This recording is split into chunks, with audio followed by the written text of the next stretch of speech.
Hello guys, welcome. Let me turn this down. So,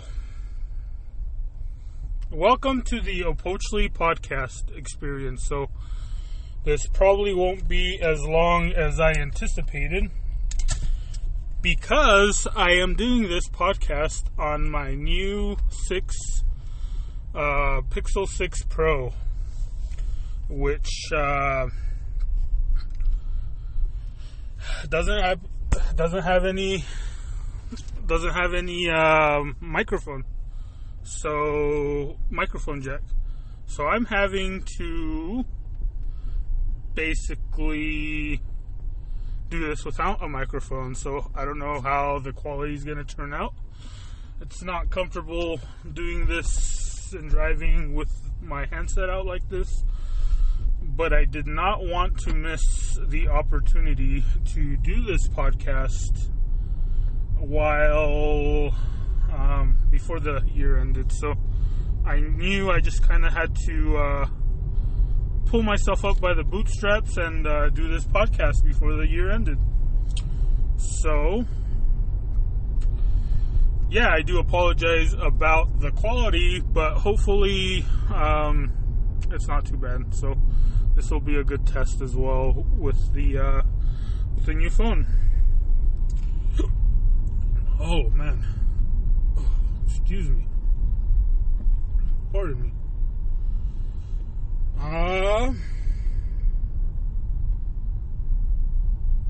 So what is there to talk about? I do want to talk about I got an Oculus Quest 2, and I got it as an impulse purchase. I thought I wanted it, I thought I needed it, and I impulse bought it. And guess what? I didn't need it, but I'm glad I got it. And you know, I over the last year I've gone into a investment heavy mindset, right? I became very cheap. I saved my money. I even got a raise, and I put 100% of the money I got in the raise just towards saving it. As I'm trying to build a better future for myself, and I'm trying to get to the point where maybe I can do business and media, production, some sort of hustle on my own dime. I want to be my own boss. And one of the ways I can reach that goal is to hit these milestones in my personal finance. So I appreciate anyone who's listening in, tuning in, and supporting me through this financial journey.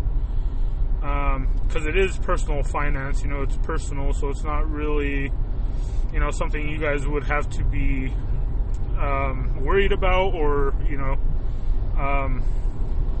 but at the very least, if you're a friend of mine, then you can support me, right? And just know that I'm gonna get it, you know. And fuck you for all of you who didn't support me, who didn't believe in me, who laughed at me. And to those people, you know, I'm gonna expect an apology, because there's a lot of emotions that I've had to deal with over the last couple of months that you weren't privy to, that you didn't have to endure, that you didn't have to deal with, and, you know, and I just can't have you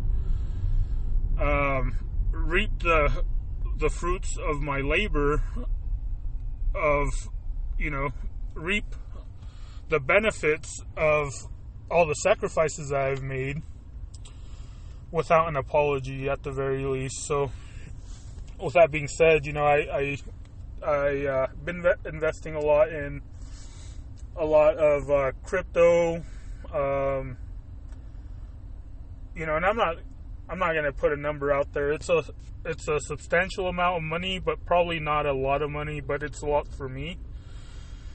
And so I have a lot of things going on. I have a lot of good things going on, and hopefully they will pay off for me here in the next couple years, or hopefully a lot sooner. So I just got to be patient, and I got to ramp up my production. I need to make things.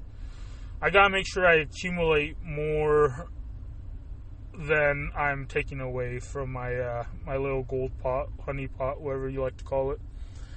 But yeah, so I got the Oculus Rift just because I wanted to experience how the metaverse is going to be. Like, I've tried a headset before, a VR headset before, obviously a cheap little $10 one that you use with your cell phone, you know, and obviously that was a cool experience, but obviously it's not what these devices were built to do. So I'm very happy with the purchase, and I can see where the future is going to be. You know, there's a lot of potential for growth. There's a lot of potential for innovation, and I'm excited to be in the forefront. I don't see myself being a loser, you know, but who knows? And I guess that's the game that you play when you want to be an investor or, you know, an early adopter of technology. So, and I know I still feel like I'm late to the party, and I still feel like there's a lot to know and learn, but I feel I'm in a good spot either way. But yeah, I guess we can talk about some cryptocurrency. So I like Mana, Decentraland, Sand is good, Phantom, obviously Shiba, Ethereum, Algoland, Cosmos. So those are the major. I feel like I'm missing Polkadot. I have a pretty big position on. So those are the plays that I'm bullish on right now for crypto. I recently made a good amount of money on Farm, FARM. They have a really low supply, you know, so anything can really set it going. I got it at $80, around 80 something, and ended up selling it around $300. So, you know, 250 somewhere around there. It's a good, decent little doubling of my money and more. So yeah, there's a lot of money to be paid, you know, to be made. Obviously, there's taxes that you gotta pay up for, but I think if you study and get in at the right time, there's definitely a lot of money to be made.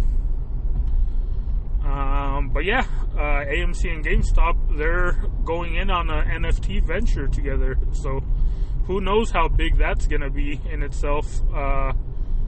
You know, and it's these two stock companies, you know, it's very fitting that they're going to be partners going forward in this new virtual world, right? Like,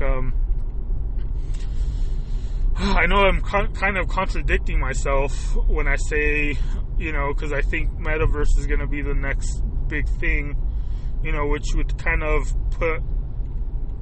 potentially put theaters like AMC out of business.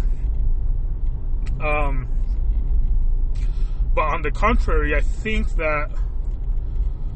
don't think that business is going to go away anytime soon. I think that there's always going to be a need for teenagers to go out and date, and I think that's going to be a theater for the long term, you know. And then I think once people, you know, I just don't see a future where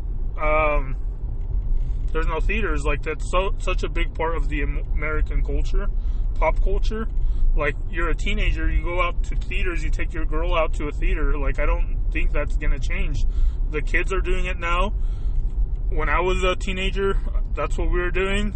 And the generation before me, the generation before them, that's what they were doing, you know. And it's just one of those things. Like, yeah, people are getting better home entertainment systems. People are watching more at home. You know, there's all these streaming services that allow you to watch these movies at home, you know, on the same day or maybe even before they launch in theaters.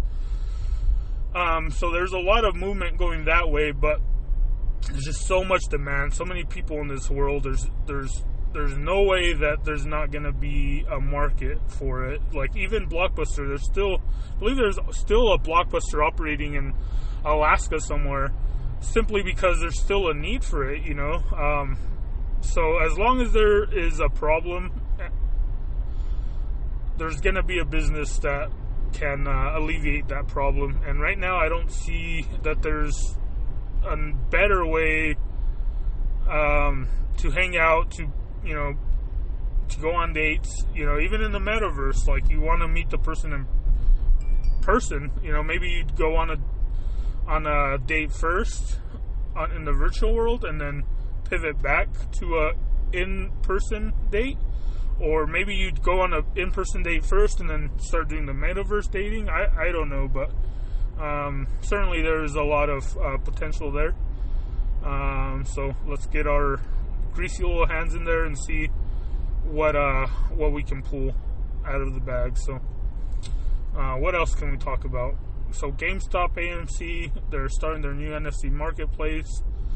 The Utah Jazz, been watching them here and there. To be honest, I try to catch them. I mostly just catch the scores, but they're doing great this year. I feel like they've fixed a lot of the issues they've had in previous years. Like, they have a lot of better bench. They have a deeper bench. They have an actual backup center that can do something. They have a better veteran wing player in Rudy Gay, and so we got more experience. We got talented. We did get older though, but I think that we're really making a push for a championship here in the next few years. So I think the Jazz are in a good position. I think Mike Conley's playing a lot better, just from what I've seen, and I don't think numbers always tell the thing. So I for some reason, everyone always was high on Mike Conley, and I loved him when he was in the Grizzlies. Don't get me wrong. I just don't feel like he's been the best player for the Jazz as of yet, and I think he's gotten a lot better this year. It only took him 3 years, but better late than never, I guess. So yeah, that's the Jazz. I really like what I'm seeing from them so far. So, but yeah, maybe I should start cutting this podcast off. I haven't done one of these in a while. It's kind of strange to go back to them. But I had some notes here which really helped. And I guess we can talk about the end of the world, the end of 2021. Another year of COVID, the full year of COVID. Well, no, I guess 2020 was that full year, but yeah, holy crap, has these last few years just flown by. Like, I feel I'm too busy, I feel I'm overstressed, I'm overworked. I got written up for my attendance, and they're not allowing work from home anymore. We're the only department, and I know I've stressed this a lot in previous podcasts. The opportunity to work from home is what kept me at my company for these stressful times, and then getting a bonus, a promotion, I guess, or a pay raise.